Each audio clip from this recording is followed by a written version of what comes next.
Se você pegar os primeiros raps que foram produzidos, todos eles partem disso daí, né? De amostra. A partir de uma ideia de junção da inventividade da discotecagem com essa possibilidade de captar sons e refazer. São Paulo, na década de 80, ela concentra um número grande de pessoas e ela também é um grande epicentro de efusão de cultura juvenil. Eu peguei o Quanto Vale o Show para dizer o quanto que é custoso para nós entrarmos na indústria pop, entendeu? Enquanto um produto cultural. E eu escolhi o Ataliba também por conta disso. Ele assinou com a BMG, ele foi um dos primeiros caras a concorrer com o Gabriel Pensador, que era um artista da Sony naquele momento, tá? Porque a gente compreende que a história fica centrada em alguns grupos, mas não, a gente tem que ampliar um pouco mais o entendimento dessa história De coletiva. conhecer também, não praticando mal, mas praticando bem. Use o dom que você. Estamos aqui com Guilherme Botelho, né, historiador, autor também do livro Quanto Vale o Show, Fino Rap de Ataliba Man, né, esse livro incrível aqui, importante, né, para compor aí a história da cultura hip hop aqui no Brasil. E, além disso, também ele é diretor do documentário Nos Tempos da São Bento, né, registrando ali todo o início, né, desse movimento aqui no Brasil e tal, dos breakdancers e tudo mais. E ele vai falar um pouco desse processo aqui para a gente, né, de fazer todo esse registro, né, nesse crescimento, né, dentro desse processo, né, constante do crescimento da cidade, né? Então, obrigado por você participar aqui com a gente, Guilherme. Então, para começar, né, vou logo assim diretão, queria que você falasse um pouco assim da sua trajetória, né, assim acadêmica e como você chegou, né, nesse processo, né, de fazer um registro histórico, né, desse movimento, né, incluindo os artistas, a cultura em si e tornando assim todo esse processo válido, né, dentro do meio acadêmico, né? Queria que você falasse um pouco sobre isso. Bom, bom. Eu agradeço o convite, Alex, para participar desse trabalho que você vem desenvolvendo, que é muito importante para a cultura negra como um todo, né? Acredito. E minha trajetória começou antes da academia. Eu já fazia parte da cultura hip hop, que é uma cultura que eu aporto comigo desde os tempos de adolescente. Então, quando eu entrei na universidade, influenciado justamente pela própria cultura hip hop, né? Eu vim de uma geração onde o rap, a gente chama rap de orelhada, né? Onde o rap dava muito sermão e conselho para os jovens que escutavam, né? Por exemplo, quando eu escutei o álbum do Racionais, o álbum não, né? O EP do Racionais MCs em 1992, o Escolha Seu Caminho, ali foi uma virada de chave. Tem uma música, né? A Negro Limitado, em um trecho o Mano Brown fala, né? Futuro, educação, livros, escolas. Aí eu voltei esse trecho no disco, né, na vitrola que eu tinha em casa, e falei, pô, interessante isso aqui. Aí foi quando deu o start de que o estudo era um caminho possível pra gente, né? Até então o estudo para mim era uma formalidade escolar simples, não tinha, muito novo, né? Não tinha essa dimensão. Ali foi quando eu me interessei um pouco mais pelos estudos. Dali até a universidade teve um percurso, né? Mas tudo ligado à cultura hip hop. Então esse aporte cultural foi fundamental para que eu pudesse escolher o curso que eu queria fazer na universidade e na universidade, durante a formação em história, eu fui percebendo que eu queria trabalhar com o lance da memória coletiva do hip hop nos anos 90. Foi quando eu tive a ideia de fazer isso em formato de um documentário. O documentário Nos Tempos da São Bento, ele é resultado dos meus estudos de universidade, de graduação. Ele é um documentário bem amador, um documentário quase caseiro, praticamente assim, na qual eu fui colhendo depoimentos das pessoas que eu conheci ao longo dos anos na cultura hip hop, frequentando a estação São Bento do metrô, frequentando as festas de hip hop, os fóruns, enfim, os inúmeros eventos, né? Aquelas pessoas que eu não conheci no processo, né, no decorrer da minha vida participando da cultura hip hop, eu tive acesso por conta de um amigo, né? O Alan Beach, que é o DJ de Sampa Crew, que a gente conversando na festa, eu falei, ó, tem alguns caras que eu não consigo encontrar, que são os mais antigos, né, do rolê, né, aqueles caras que fundaram ali o rolê na Estação São Bento na década de 80. E são pessoas mais velhas, né? E não frequentam mais esses ambientes de hip hop. Aí eu falei, não, mas eu conheço bastante aqui, são meus amigos e tal. Daí a gente começou a circular junto. Até foi quando eu encontrei as pessoas mais antigas da cultura hip hop que não estavam circulando naquele momento, né? Que estavam fazendo outras coisas da vida. Mas aí foi quando eu consegui concluir e pegar o depoimento de todas aquelas pessoas que estão no documentário, um documentário extenso, né?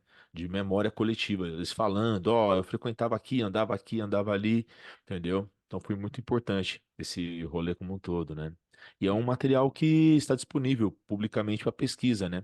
Muitas pessoas que pesquisam cultura hip hop recorrem a esse documentário como uma fonte, né? Sim, sim, perfeito. Não, um documentário maravilhoso, inclusive, assim, tudo.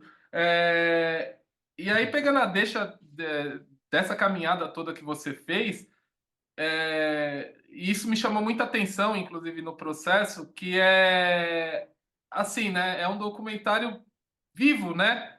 Que você vai entrevistando ali pessoas que estão fazendo a coisa acontecer, né? Assim, o movimento existe até hoje e tal. E aí eu queria saber, né? Tipo, se você consegue elencar assim os ganhos desse processo, né? E como você insere isso na sua visão, né, mais acadêmica até, como que você consegue inserir, né, essas histórias, essas vivências tão particulares, né, e tornar ela tão relevante assim, né, dentro desse processo antropológico, né, do crescimento da cidade. Você consegue elencar assim, né, Se os você ganhos? perceber bem, os partícipes do documentário, né, todos eles falam da sua experiência com relação ao centro da cidade, de como que era o encontro no centro da cidade. E grande parte dessas pessoas que estão no documentário são filhos de imigrantes, né, de uma onda de imigrantes nordestinos que vieram para São Paulo. Tudo bem? Então você percebe, não só de nordestinos, né, mas de diversas partes do Brasil que vieram para São Paulo. Então, São Paulo, na década de 80, ela concentra um número grande de pessoas e ela também é um grande epicentro de efusão de cultura juvenil, por conta do poder da própria indústria cultural. Porque as pessoas que estão produzindo e pensando o hip hop nesse primeiro momento, todos eles são impactados pela indústria cultural, que tem acesso em São Paulo. Entendeu? Tem uma fala muito simbólica até no documentário do André, a gente chama ele, né, até hoje de André Negão e tal, um exímio dançarino de breaking, fundador daqui, o Ghetto Freak de Osasco. E ele fala, ó, eu tava lá em Pernambuco e vi o disco do Taíde. E eu queria vir para São Paulo para conhecer isso. Entendeu? Então tem um trecho até do documentário onde várias pessoas de fora falam como que foi chegar em São Paulo para experimentar essa cultura hip hop que estava emergindo aqui, né? Tava pululando aqui naquele momento. Então você tem essa relação, né, de uma cidade em crescimento, uma cidade que está acolhendo da forma que pode esses imigrantes, entendeu? E seus filhos, obviamente, né, de imigrantes, e eles estão tendo acesso a uma cultura juvenil produzida e difundida pela indústria cultural. O impacto que esses jovens na década de 80 tiveram ao ter acesso ao cinema, ao ter acesso a essa cultura globalizada, entendeu? Foi o que começou a fazer com que o hip hop andasse aqui em São Paulo, né? Certo, perfeito. E agora falando um pouquinho do livro, assim também, né?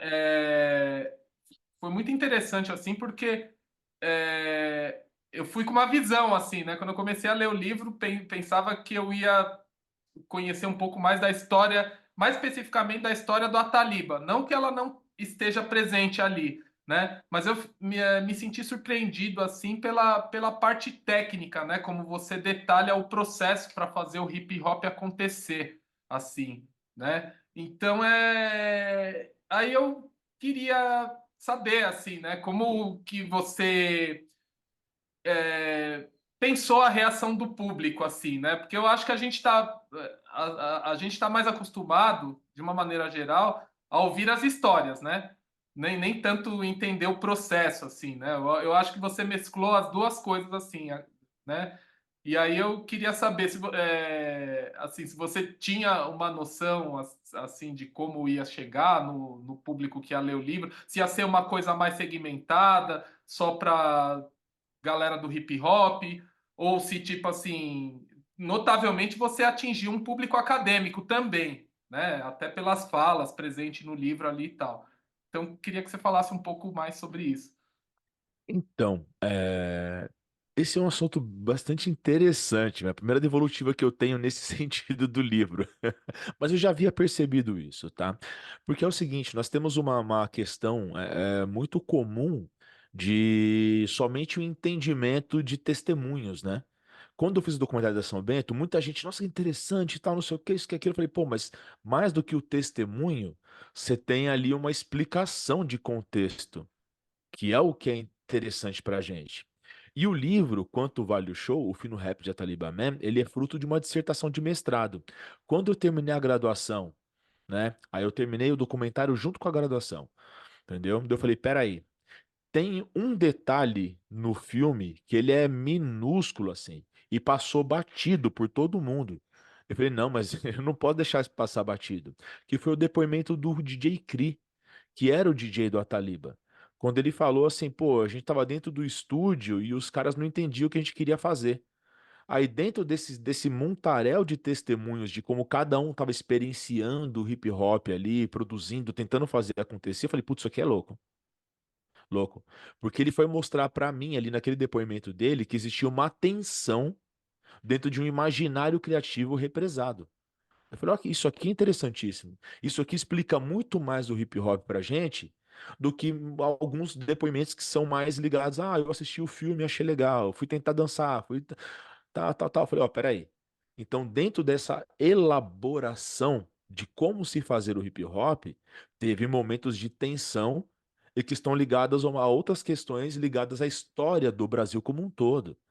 Porque a gente não pode somente isolar o negócio, né? E a partir dessa fala do CRI, foi quando eu fui estudar ainda mais essa formação técnica do hip hop. Falei, peraí, como é que tecnicamente se pensou para produzir isso?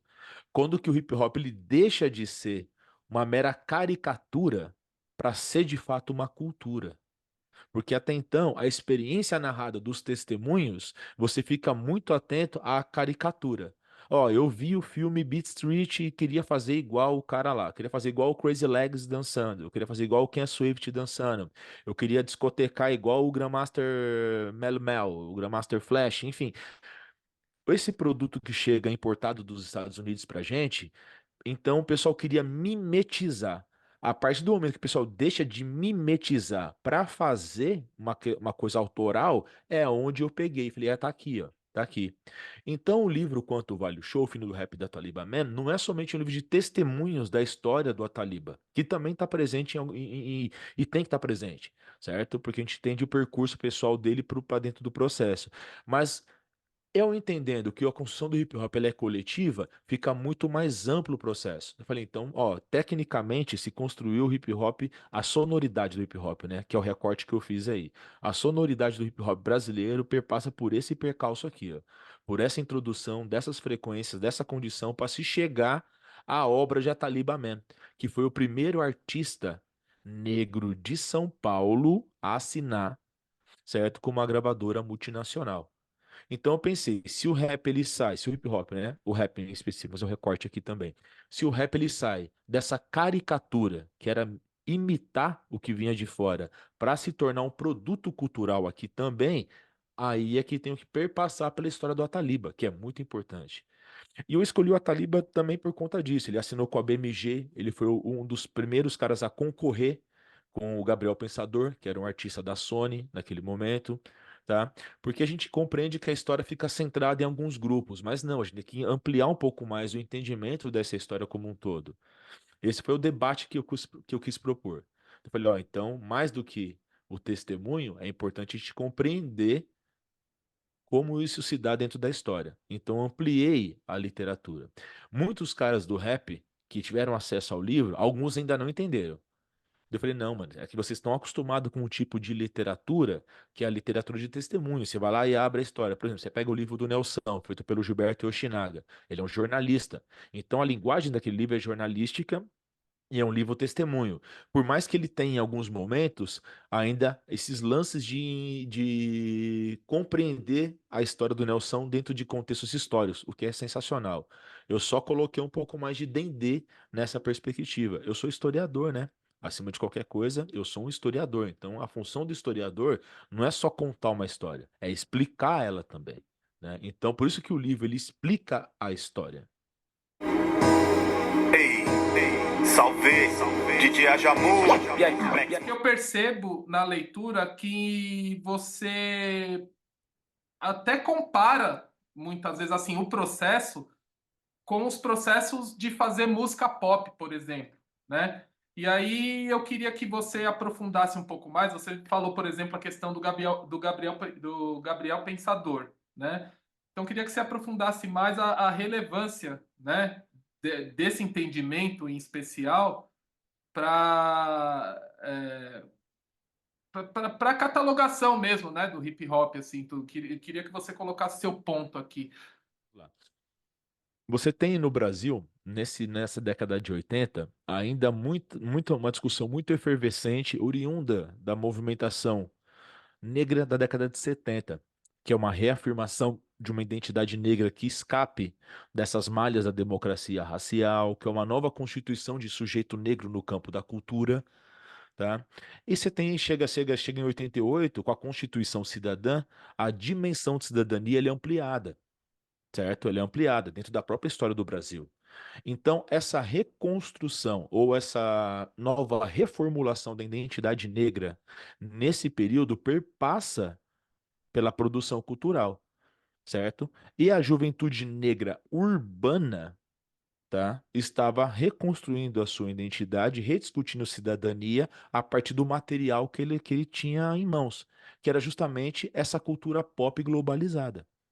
Então, o hip hop ele também está dentro desse escopo. Você tinha duas coisas ali em discussão. Uma era colocar uma nova identidade negra em pauta, atrelada a uma condição de cidadania que estava emergindo no final dos anos 80, e também uma inserção via mercado. Mercado o quê? Cultural, certo? Por isso que o rap ele também batalhou para ser um som popular, pop.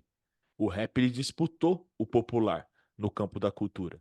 Então ele forjou um sujeito negro urbano no campo da cultura que disputou um conceito de popular que tivesse mais a nossa feição e que dialogasse mais com os nossos pares. Você tem esses dois projetos em andamento ali ao mesmo tempo, entendeu? E quando o rap ele se populariza no meio da juventude, certo? Negra urbana, é óbvio que os grandes nomes da indústria cultural vão chegar e vão querer produzir isso, vão querer também estar dentro desse negócio, entendeu? Por isso que no livro eu faço um contraponto, eu falo, ó, a figura do Gabriel Pensador, que era o cara que mais vendeu disco na época, certo? Ele vem de um outro rolê cultural, certo? E ele fala isso, tranquilamente ele fala, mano, o repertório dele cultural era outro. E naquele momento ele se apoiou no rap e foi lá e fez a música dele, tá?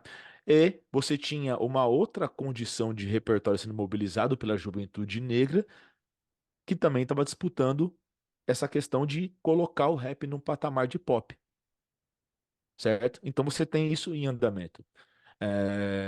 Por exemplo, eu posso citar aqui que o próprio rap do Ataliba Man, ele também tem alguns elementos que são muito característicos da música pop, por conta da produção que foi feita e as pessoas que se envolveram na produção desse disco dele em específico, do Ataliba e a Firma de 1994, tá? Entretanto, quando você vai escutando e entendendo, você percebe que existe esses projetos que eu falei para vocês em tensão. Ele, enquanto cidadão negro urbano no campo da cultura se forjando, e ele, enquanto um artista negro nesse campo do popular. Então, esse era o nó que estava acontecendo naquele momento ali. E isso perpassa por diversas camadas. Desde o entendimento de como você pensa uma estética sonora, desde o entendimento de como você pensa a sua conduta performática enquanto artista e para quem você dirige o seu som, a sua comunicação.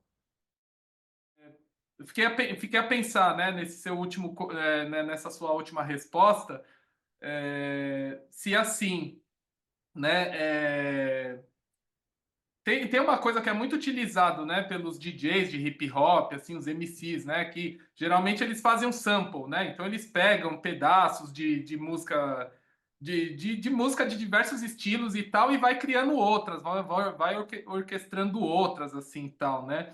E aí eu fiquei a pensar, né? No seu livro, ele tem um ponto que fala um pouco sobre isso, né? E aí eu queria também que você falasse, né, assim, ao vivo aqui pra gente, é, como você enxerga esse processo, né? Você acha mesmo que algumas dessas músicas, assim, que não reverberou tanto, né, no decorrer das épocas, assim, você acha que o hip hop, né, com esse processo de construção ajuda, né, a impulsionar essas músicas ou não, assim?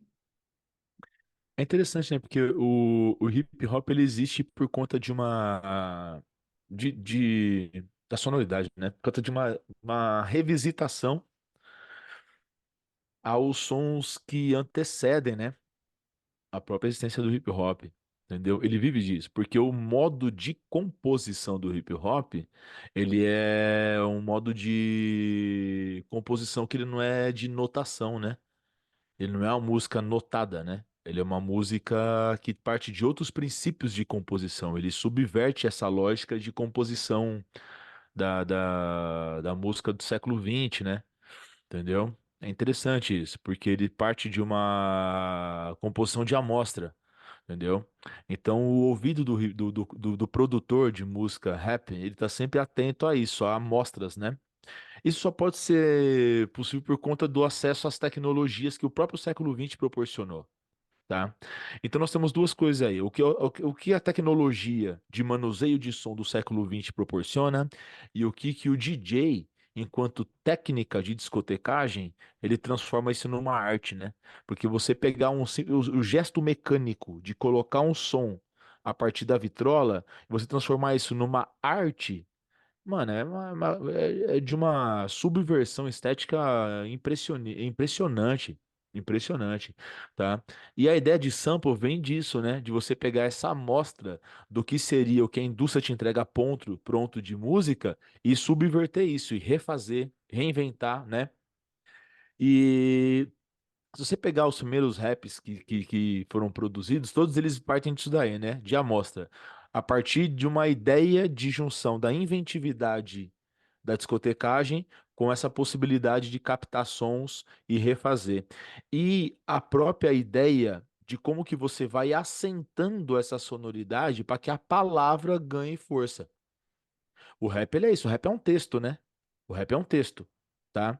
Então, como que você faz uma sonoridade que assente esse texto, que dê sentido, né, para esse texto? É aí que você tem a ideia do uso de sample, né?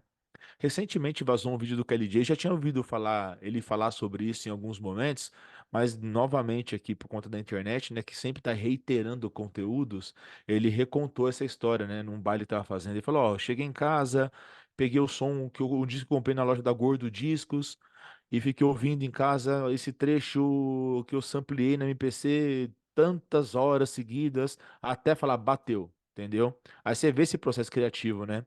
Aí você vai ver ele discotecar, você, caramba, mano, a forma que ele discoteca, a forma que ele produz música tem uma ligação muito íntima, né? E os DJs de hip hop já de fora já faziam isso. Então é uma escola, né?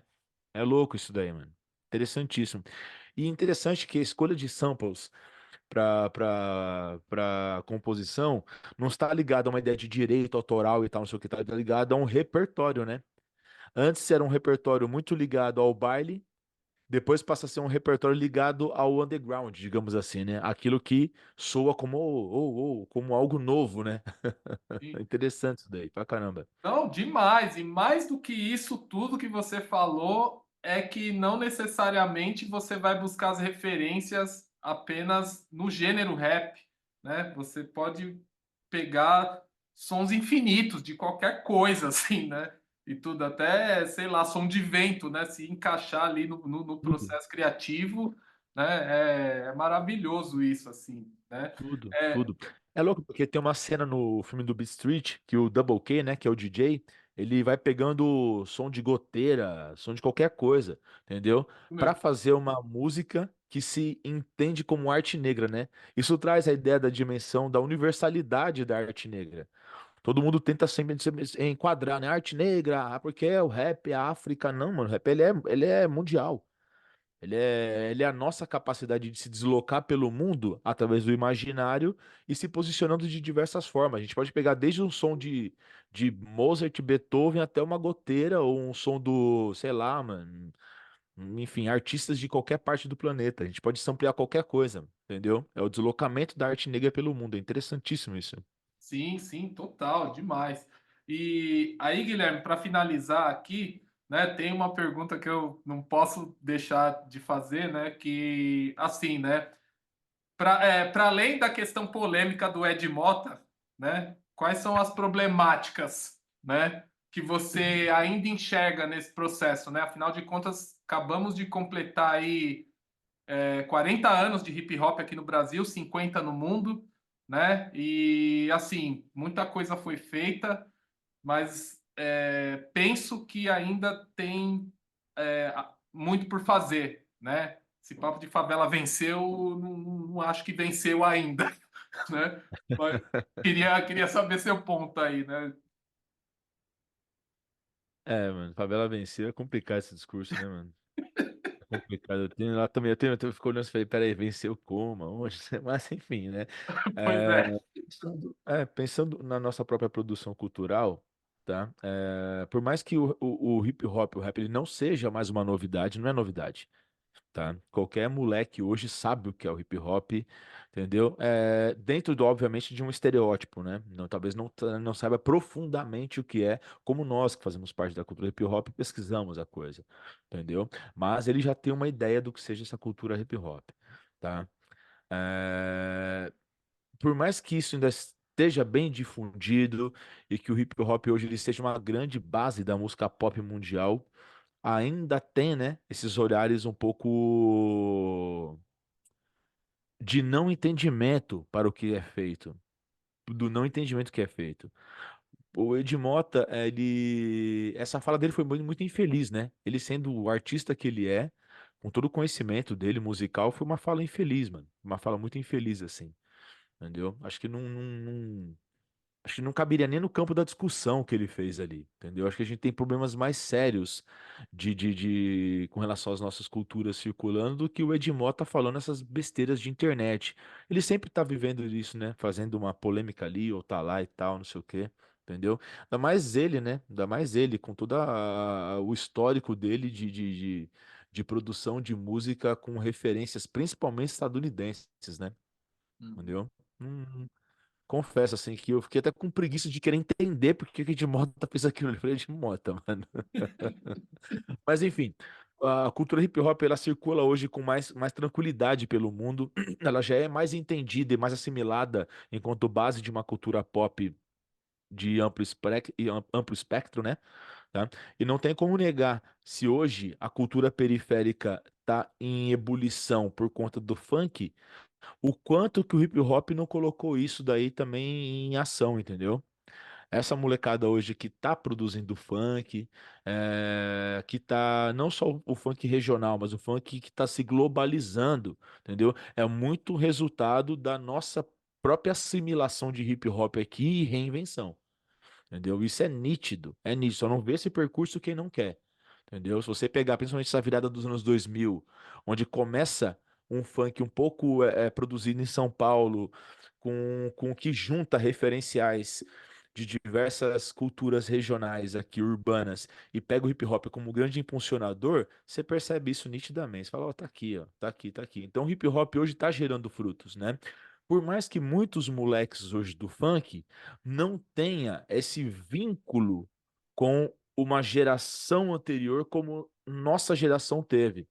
A geração do hip hop reverenciava a geração dos anos 70 do funk, por conta de samples, por conta do espaço cerimonial, que era o baile, por conta de diversas coisas. A molecada hoje discute de uma outra maneira, porque a concepção para eles de inserção não está mais atrelada a uma construção de passado e identidade. Eles já estão firmados na sua identidade. Então você percebe que eles não têm esse vínculo, mas é nítido que o repertório tá lá, né? Sim, sim. Eu acho que nesse processo todo, assim, acho que o importante é estabelecer o diálogo, né? É claro que Sim, sim, eles têm outra vivência, né? É lógico que o que a galera do hip hop, né? Eu acho que eu posso me colocar nisso também, né? Eu tenho 41, né? Eu acho que eu posso me colocar nisso, mas assim, é uma vivência diferente, sei lá, de um moleque da metade da minha idade, né? Assim, um sim. pouco mais novo até e tudo, né? Então ele já vem com um caminho aberto, né? Eu vejo muito isso, assim, né? Na galera, a galera falando sobre isso, né? O Ferrez, assim, e tal, tudo ele fala Sim. bastante sobre isso, né? Mas acho importante o diálogo, assim. E é isso, pessoal. Leiam esse livro aqui, incrível, sensacional. Quanto vale o show? Fino Rap de Ataliba Man. Aproveite e escute o disco. Veja o documentário também e pesquise o trabalho desse cara aí, super inteligentíssimo aí, com a Badica Inteligência, tá certo? Forte abraço. Muito obrigado Valeu. mesmo. Valeu. Valeu, Guilherme. DJ Ajamu, Flex musicalmente. E aí me surgiu mais uma pergunta, assim, uma curiosidade. Essa é uma curiosidade particular mesmo, se você puder receber. Quanto vale o show? A ideia partiu da onde? Partiu da música do Racionais ou o Racionais partiu da sua ideia do livro para criar esse nome? Fala aí pra gente. É interessante, porque se você lê o livro, você percebe que tem várias referências ao Racionais ali. Não tem como fugir dos caras, entendeu? É o maior grupo de rap do mundo. A gente é fã dos caras, entendeu? Mas a ideia do quanto vale o show, é óbvio que a música, quando eu comecei a escrever e pensar esse projeto, o Cores e Valores tinha sido lançado em 2014. Então essa música estava em debate em diversos momentos. Mas eu peguei o quanto vale o show para dizer o quanto que é custoso para nós entrarmos na indústria pop, entendeu? Enquanto um produto cultural. O quanto que é custoso, o quanto que é tenso, né? Por isso que eu coloquei quanto vale o show. A referência foi justamente por conta disso. Eu de falar, ó, beleza. Não é negar que o rap ele quis ser música pop, entendeu? Ele quis ser música pop, isso tá dado, certo? Mas o custo pra gente produzir isso com o nosso imaginário criativo livre é muito alto em diversos momentos. Por isso que eu coloquei quanto vale o show, né? E coloquei o fino rap de Ataliba Man, porque o rap dele ele foi sendo cada vez mais refinado para poder entrar dentro dessa dinâmica de mercado. Guilherme, te agradeço aí a oportunidade, tá? Da gente ter trocado essa ideia. Eu tava muito ansioso e queria fazer bonito, então estudei. Estudei, pô, é um Tudo cara de certinho, peso. mano. Hã? E tá tudo certinho. Pô, Eu agradeço a maravilha. oportunidade, Alex. É um prazer imenso falar contigo. Eu fiquei bastante contente com o convite. Quando eu percebi qual era o projeto, qual era a ideia, eu falei, não dá pra negar. É dos nossos, entendeu? Quando você vê que é dos nossos, que é próximo, então a gente tá sempre junto, colaborando, somando e aprendendo também. Muito obrigado. Pô, que honra, cara. Lembro até hoje como tudo começou. 6 anos de idade, vi meu irmão.